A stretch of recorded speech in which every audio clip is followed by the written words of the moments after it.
over the past few weeks since mental misstep's been spoiled. In fact, he wrote an entire article about mental misstep. Yeah.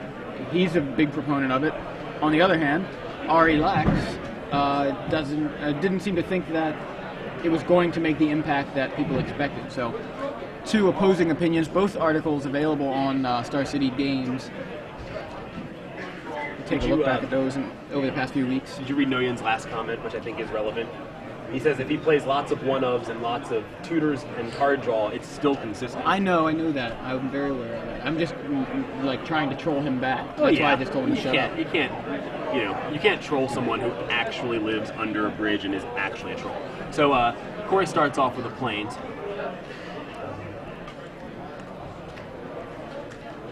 We've got a polluted Delta from Chris Van Meter. Island from Korey. Turn 2 Stone Forge Mystic. Saw a lot of that. Search for a Batter Skull and wait. What format is this? Yeah, except for the polluted Delta, it's looking really a lot like what we were seeing this morning and yesterday. Yep. You know, personally, as the Team America player, I would love to stifle the enter the battlefield trigger right there. Yeah, nice Squire.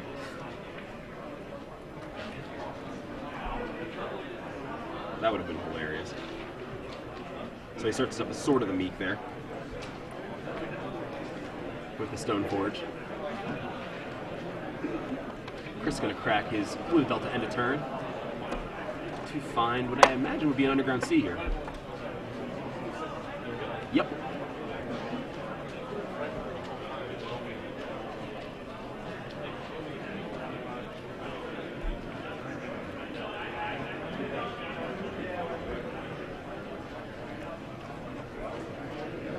We just see so many different decks today. It's just really exciting.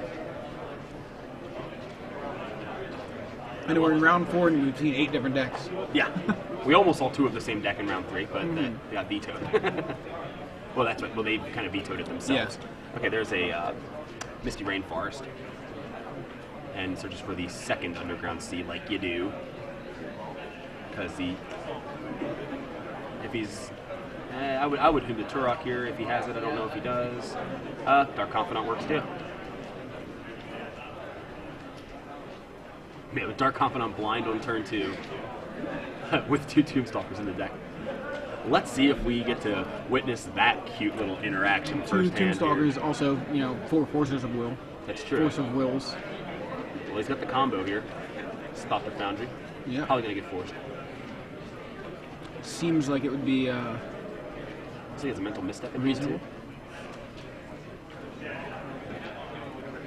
I believe that's mental misstep. Yeah.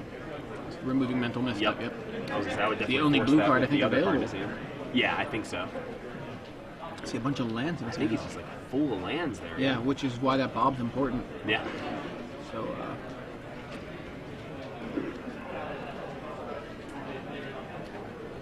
Chris goes to 19 off of the, or actually 18 off of the Force and the Fetch. And now he's going to, he gains gets a polluted Delta. And Draws is that a a second Bob, yep. Yep. So he's got Bob, and a bunch of lands at this point in hand. Well, he's got a Bob in play and a Bob in hand and a bunch of lands. And 1 Wasteland, which will be, I was going to say, he might as well use that now. Yeah. Best time to use it. Play another Bob. You imagine if we go Tombstalker next turn? That would be quite the top deck. That would be 1 for the archives, 1 for the Absolutely. ages. I'll go on the blooper reel.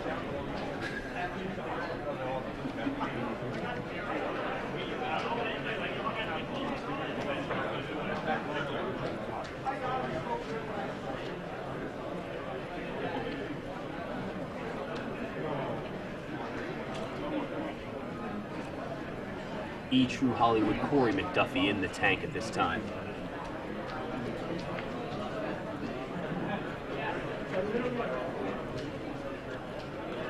And is he gonna? I was wondering if he's about to swords one of the Bobs.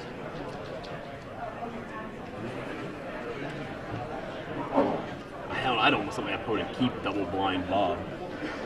I don't know. I mean, if he could see his hand, he'd probably want to kill them both. Yeah, He'd definitely want to kill them both.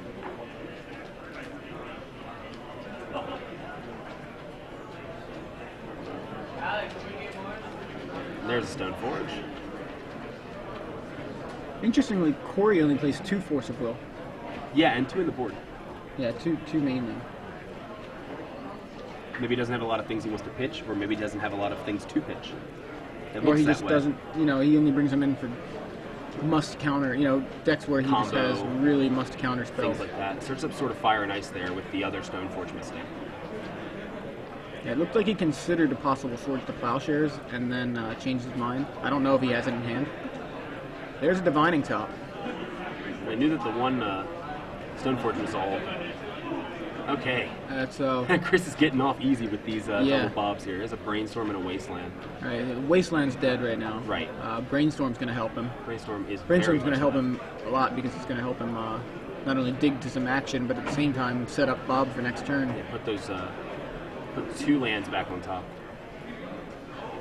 There's his action. I think he goes with 2 lands here and then a Hymn to Turok. Puts 2 lands back, plays another land, him. Did you see him? I saw him in the I saw Brainstorm, Jace in there, but I didn't see him. You did, you saw Jace, you said it. Right. I didn't see him to Torok, though. Oh, Hymn to Turok, okay. Is that Goyf as well? Here's all my action. Yeah. It was on top of my deck the whole time. And then next turn he can play the Jace, and then he's pretty much safe with those bobs there. Safe from his own Doomstalkers for as long as he needs. So just to give you guys a recap right here, Korey McDuffie has a Plains and 2 Islands in play, all tapped. Sensei's Divining Top and 2 Stoneforge Mystics. One of which grabbed Sword of Fire and Ice, the other one grabbed Sword of the Meek. Yes. And we've got the Hymn to Turok off Bayou and Underground Sea from Chris right now. Yeah, Chris Van Meter played a Brainstorm and then played a Hymn to Torok, which is going to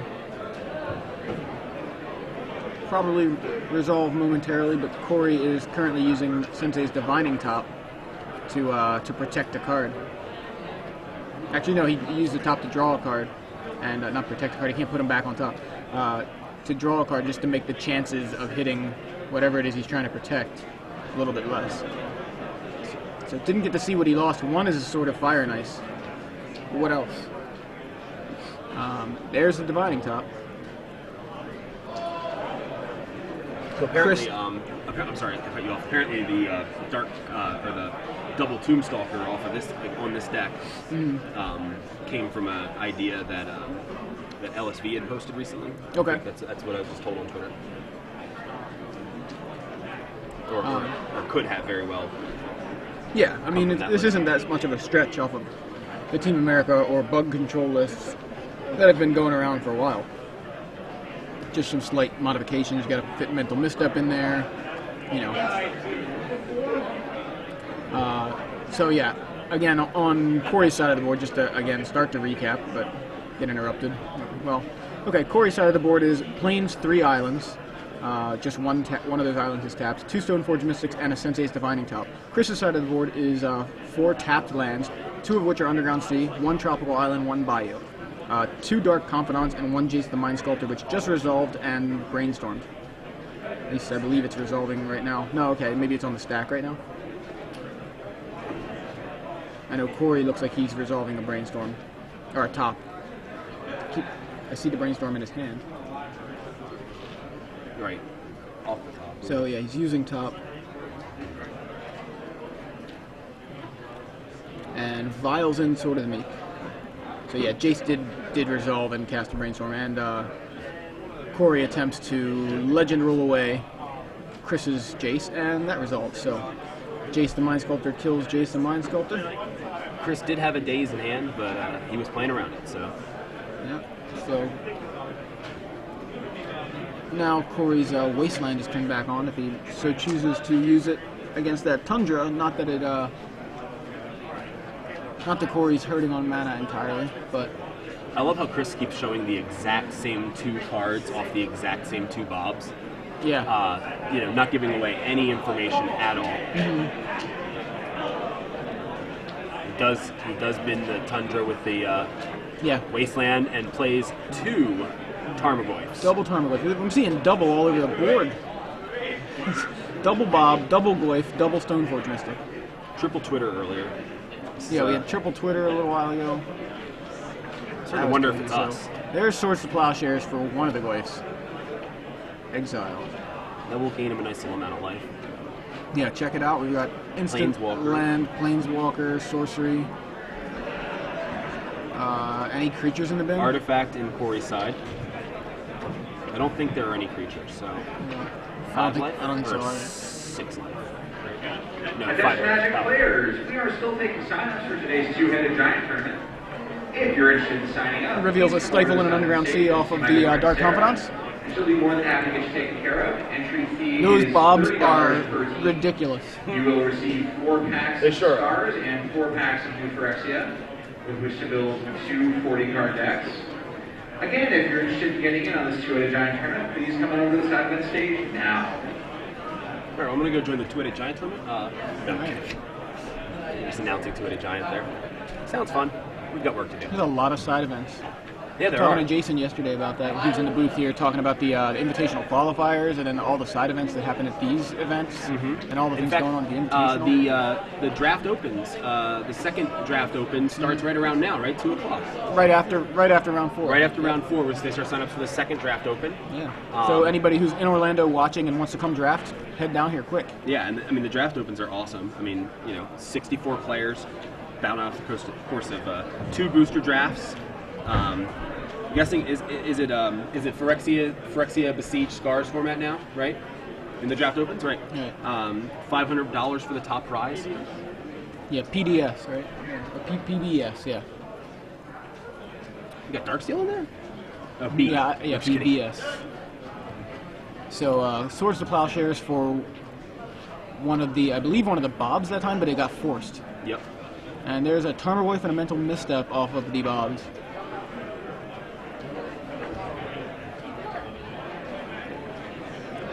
So, Korey McDuffie right now has 3 islands and a Plains. Plains is the only thing tapped because he just cast his Swords to Plowshares, which got Force of Will. But as far as his board presence, Sensei's Divining Top, 2 Stoneforge Mystics, and a Sword of the Meek, which is equipped to one of the Stoneforge Mystics. Not too impressive, really. Go for the Throat takes out the Mystic that was holding the Sword of the Meek, and Van Meter gets in with his side of the board, which is Dark Confidant, Tarmogoyf. Tarmogoyf is at least a 5 power, I believe a 6 power at this point because the Go for the Throat just took out a Stoneforge Mystic, so that added a creature to the bin. Sure did. Van Meter in a commanding board position right now adds a Tarmogoyf just to supplement that position. He lost one Tarmogoyf to a Swords to Plowshares a few turns ago and plays another one. And Brainstorm from Korey gets Mental Misstep by Chris, and we go into game 2. Sure did. So there you go, Chris Van Meter looking like he didn't really have much action early, and Dark Confidant just Dug him straight to that action. Yep, 2 Dark Confidants. Yeah. Shows you the power of that card. Two-headed. No two-headed Tombstalkers off of it, notably, right? No Right. Tombstalkers off of the Dark Confidant, which Still we were waiting. kind of laughing about. I still really want to see that. Not for Chris's sake. Yeah, Chris doesn't really want to see that. But man, that would be hilarious. So take a look at the sideboards here. So I think obviously Pernicious Deed comes in for Chris. Crossing Grip is almost required, I think, against Thought for Sword. So it just stops their combo. Not so keen on the spot removal.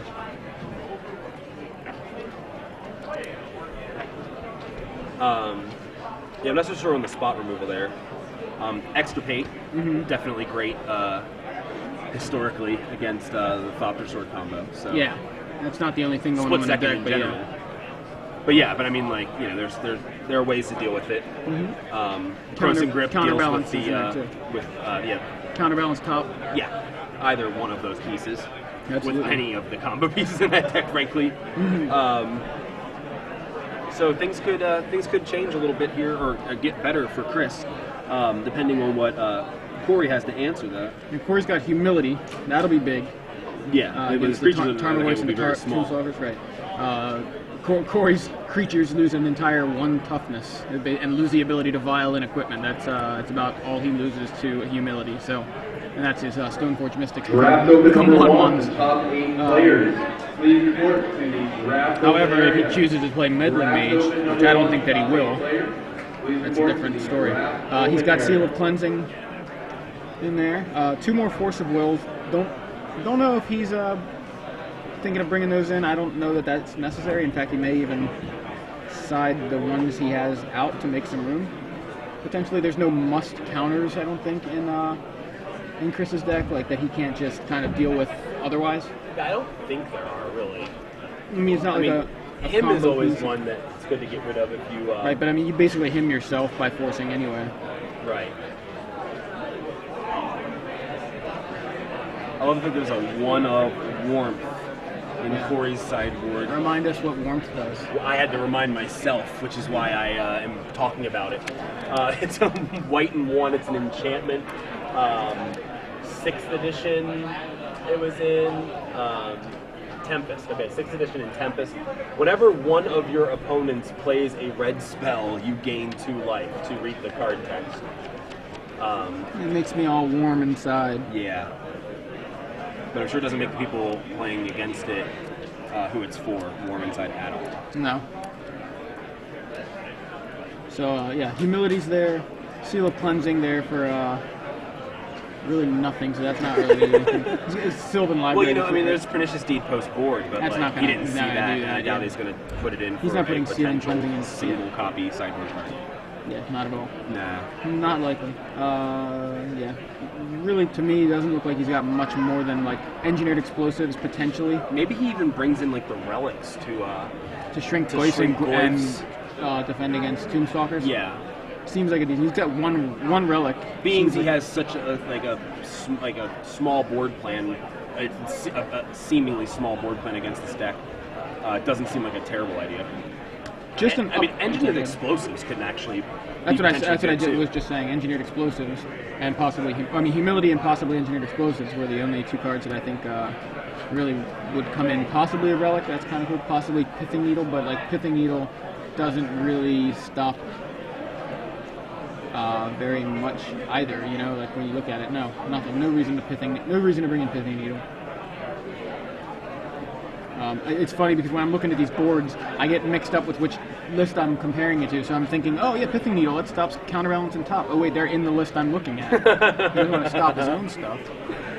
Yeah, I almost started thinking like last round. I started thinking back to the lists we saw of AJ's and Jerry's for their sideboards. I was like, oh, that's right. That was the list we were just looking at that we didn't watch. Yeah. So just an update from Twitter. Josh J MTG not watching the coverage, but tweeting, hashtagging his tweets with SCGFL. He's 4-0 here today after pummeling Alex Bertoncini at table 1. Alex is double queuing with the draft open apparently. So you were joking. No, I wasn't joking. You weren't joking. You thought No. he might be doing that. Yeah, I thought figured he you were might kidding. be. Yeah, he is. Alex. He's a monster. Drafting so. and playing in Legacy. Why not? Exactly. He's why level not? 8. Might as well just have fun, play as much Magic as he possibly can. He's trying to pull a Rietzel Yeah, looks like at it. this point. He's getting pummeled. I don't know if he's pulling a Rietzel, but trying. Chris Van Meter going to 6. Taking a look here at his new opener. I'm not sure how good that is. I think I saw Polluted Delta, possibly Misty Rainforest. It might be fine. For a second, I didn't see those fetch lands, so he keeps. Korey leads with a turn 1 Divining Top, and Chris with a turn 1 Polluted Delta. Same as he started last game.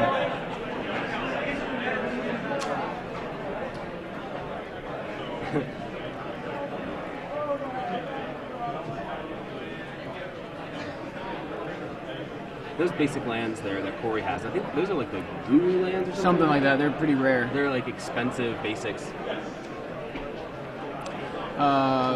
Flooded Strand comes down for Korey. I'm gonna set You up gonna for take a 2 break? seconds. Cool. Yep. Go for it. APAC, okay. APAC, okay. Guru, get him. I got a lot. Which Those one rare is more lands that I pimp? don't have, I get mixed up. Guru more pimp? I think so. But Okay. Just because I like. Is that a matter of opinion though? Yeah. Okay. It's all a matter of opinion with those lands, like There as are far as. multiple APAC kinds, like APAC Right. Europe, APAC Japan, stuff like that. Glenn Jones in the booth with us now, or with me anyway. I saw Chris's deck getting played some between rounds. He was letting people play it against Jerry and AJ's. Yeah. And it was rather comical. Him to Turok from Chris. It's a lot of ones, which is not one of the colors they're using. Hits counterbalance and top. Not that he doesn't already have a top, but quite the combo, yeah. Oh, he still has another I counterbalance. think he does, yeah. Wow. Double top, double counterbalance. Funny, but he doesn't have the He doesn't have the blue source. So Chris, I think he's about to drop a Misty Rain Forest here. I think, yep. And he's got in his hand Sylvan Library, which just hit the table. And Force of Will, Jace the Mind Sculptor, Mental Misstep, I believe, are the rest of the cards in his hand. So Korey decides he wants to use the top. Seems good. They're arena lands, according to Twitter. Oh, are they? I don't know. I mean, that's pimp and all, but I'm still partial to like the unhinged, unglued lands myself. Just the full art. Yeah, I like those. I like full art. I like Zendikar's full art lands too, but they're. Yeah, he's got Brainstorm on top there, and he's hiding the rest. Probably thinking about a lot of things. Thinking in line 2 might want one of the cards. He's got a moat in his hand, which is not very good in this matchup. Yeah, I'm surprised he kept that. I mean, he did get beat down by Goyfs and Dark Confidants last game, so. Sure. But his opponent just has some very easy ways to go over the moat, like Jace and Tombstalker. Yeah. Both completely ignore it.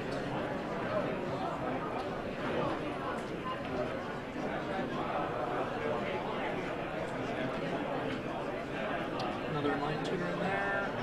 Sort of Fire and Ice and another card. The other card appearing to be what we want.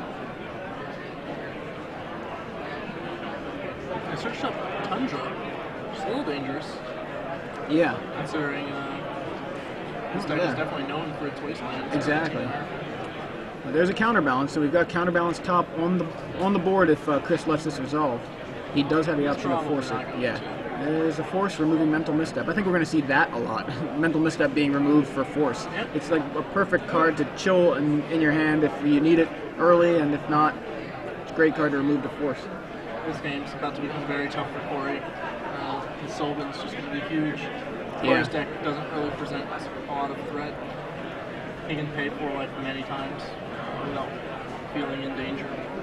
Yeah, last game Chris had double Bob on board, so he was just drawing 2 extra cards every turn. And this game sets up a Sylvan Library, and it's pretty much just as good.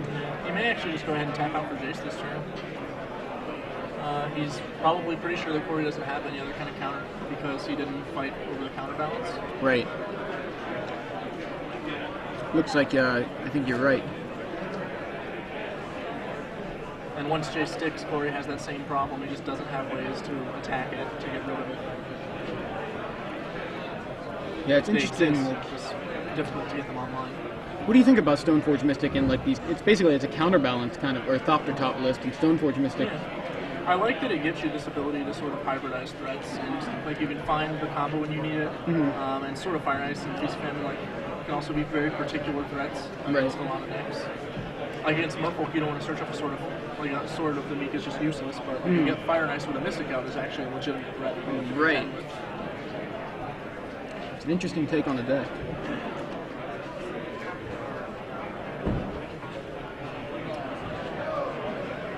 Topping for an answer to that chase. Yeah.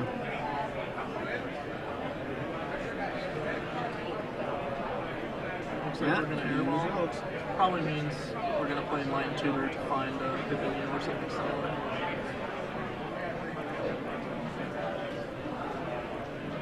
He has a Latent Tutor right on top, and that's what he's doing. Yep. So he throws away his top.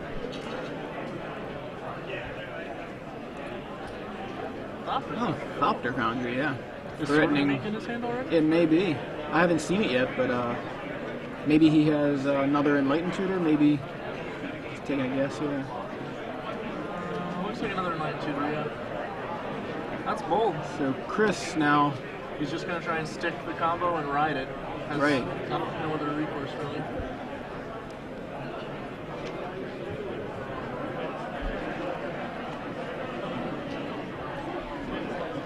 Joe. So Joe's back to quickly take my place for a sec. Thanks, man. And that was a bad miss. Korey's just going aggro with Thopter Foundry here rather than trying to fight the Jace. Like, fighting an attrition war against his opponent with Sylvan is not going to work, but if he can land the combo, which Chris might not be able to answer, then he can actually just win in spite of all the cards. But right. The Thopter Foundry was countered, which means that's probably just not going to work now. Seems like that. But it was a bold line. Yeah. I like it, now that I think about it. A lot of people, especially in formats with Legacy, it happens in Standard a lot too, where if what you're doing is just better than what your opponent's doing, you can afford to lose a lot of cards.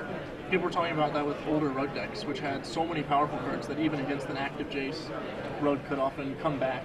Right. Because, like, Inferno Titan's that good, yeah. Mr. Golem's that good. Yeah. Like, they drew 4 extra cards, but none of them were as good as those cards. Inferno Titan really is that good. More threats. Enlightened Tutor. This might be a bait. Probably not. What are we finding? He does have a moat in his hand, so these two guys aren't going to kill him at least. Maybe Humility?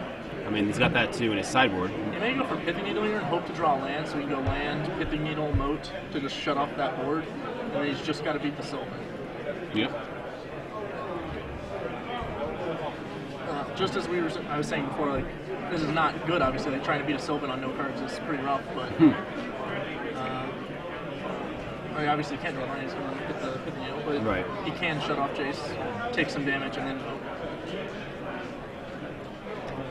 Just trying to beat Sylvan all by itself is just so tough.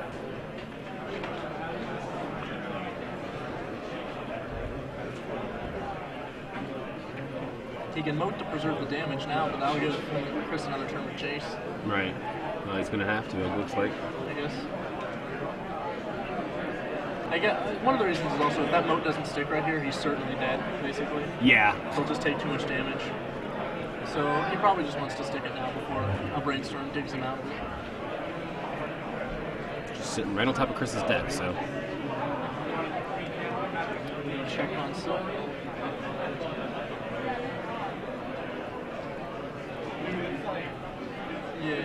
Yeah, he just accidentally added all the cards from Sylvan to his hand. He sure did. Which I think they're going to end up ruling he just has to pay 8. Yeah. Yeah, no, reading it isn't going to do any good. You got to get the Oracle text there. I feel like he's just going to have to take 8 in this position.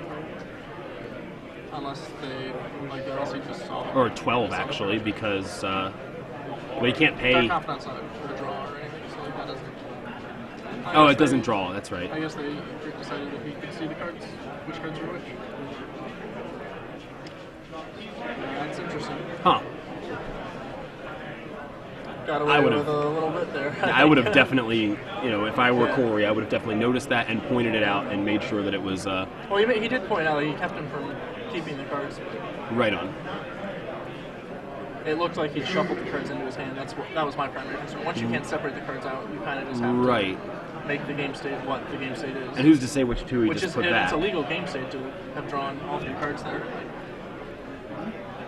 Legally, it was possible for him to draw all 3 cards there. So the fact that he added him 10 implied that he had paid the 8 life for Sylvan. But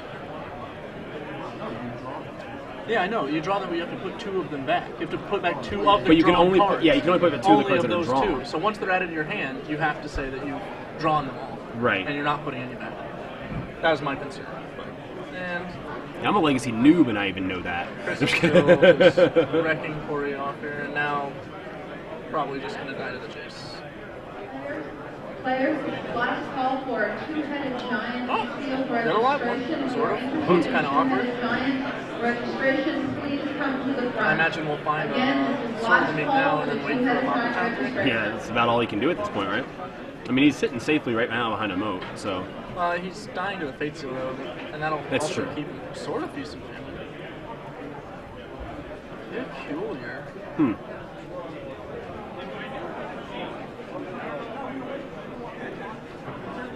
I guess I don't know Korey's plan in this spot. Yeah. Does he have any ways to get rid of his own moat? Does he have a man land? He has Seal of Cleansing in his sideboard, but I don't know if he would bring that in to get rid of his own stuff. No, He didn't see enough from Chris to justify bringing it in against him. I mean, I actually just don't know what the plan is here. He doesn't have very many ways to generate flyers. Maybe he was just using the ability because he can. You know what I mean? Maybe. Well, yeah, well, he has Sword of the Meek, which is a relevant spell. Well, right. Is the thing. Sword of Feast and Famine is not going to be relevant unless you can put it on a flyer. The only flyer that I can stop your foundry. Is that another Stone Fortress deck? I think it was. Well. Now if he searches up Sword of Fire and Ice, we're going to be really confused. And he's definitely resting on it there for a minute. This is interesting.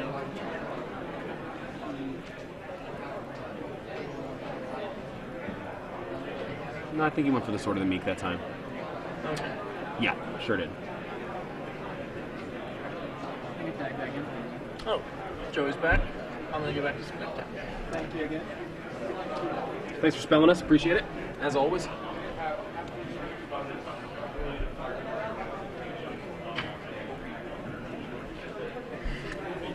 It's just a fun test. I'm Glenn Master.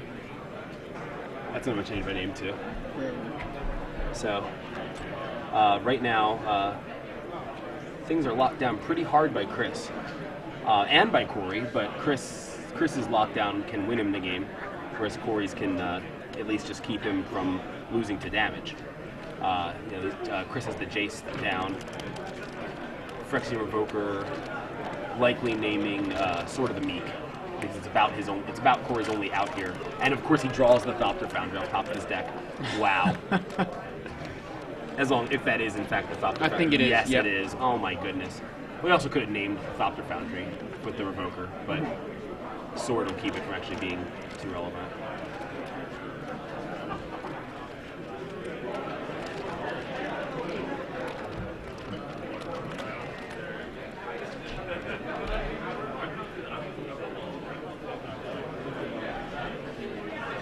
Yeah, he's going to keep Fate Sealing him into oblivion here. Korey needs to find a way to deal 10 damage in about 3 turns. Yeah, it's not looking good. Like, Nope. Agreed. it's funny that Moat there is stopping, half of what Chris has in play. But it's funny that one card is stopping the entire thing, but on Chris's side, one card is about to win him the game, and that would be obviously Jace.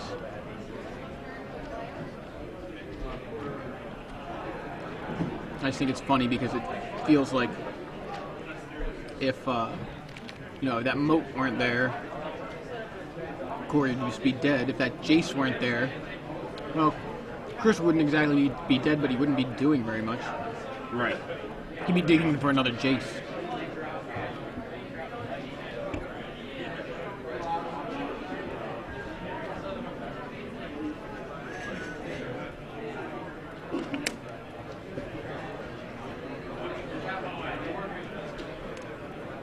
Chris searches for a tropical island, adding to his several lands already on the battlefield.